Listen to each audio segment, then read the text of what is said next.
It's about noon of the 29th. Bottom line is a lot of people died, especially down in the southwest portion of the state. Hundreds.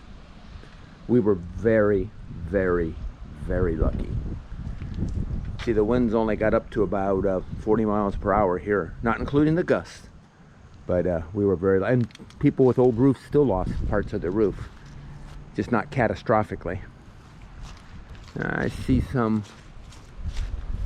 Now remember, I don't know, you guys probably don't remember, but I was in roofing there for a while. She's got a couple stressed areas up there, I can see. But our neighbor in the back, they've lost whole shingles off their two-story place. You can see the water. The soil is, of course, saturated. My my night vision camera on the front porch showed the water never quite making it all the way down.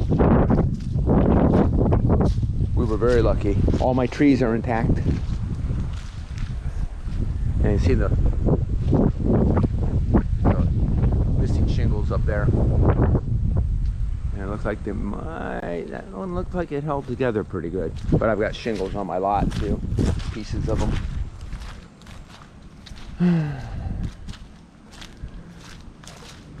So we don't seem to have suffered any damage. I'll get up on the roof there later and take a look.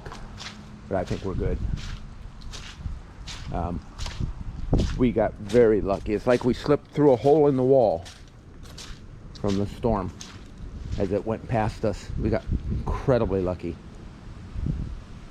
There, even north of us, there is a foot or two of water. Even Orlando they had in areas.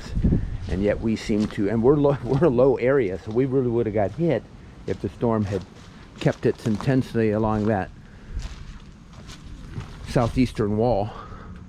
But it didn't. When it hit the landmass of Florida, it seemed to really break up and then reform after us. It was almost like someone had a little magic hand cutting part of that storm open for us. See, my brush pile didn't go very far, so certainly tell that there hasn't been catastrophic winds in our area. See, now they've got some shingles missing. That's the place that's got the car in front of their front door. Look too enthusiastic on that. They seem good. See who else with roof damage. And like I say, everything's saturated for a while. That's the top of our cable box there. Don't worry about it right now. Still quite blustery. It feels like it's in its 60s, like I'm back up in Ohio in the good old days, but no, it's 75. Guess I've lost some of my my thick skin. Only 75. It feels cool.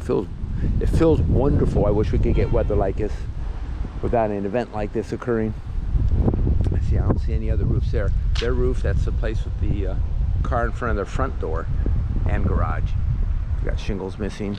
Our neighbor in back, and she looks like she's got some stressed shingles just on the side there, about a little over a third of the way up. Hey, squirrel, you lived. That's a chipmunk. Hey, buddy. Well, back to cleaning up the house. Life goes on. Our prayers are for those people that have been affected by this. They can't even get to some of them. We were really, really lucky. This is probably the first storm we've had down here that I mean, Charlie was bad, don't get me wrong. And like they said, they could fit Charlie inside of the eye of this monster. My theory is that maybe a monster that big just can't keep its coherency when it hits landmass because it doesn't have depth of atmosphere or, you know, some such stuff like that. But that's just speculating. But Charlie was small and it was mean and it was tight. And it kept its uniformity even after it hit landfall. And that's what was really devastating about that. We were lucky. Very, very lucky.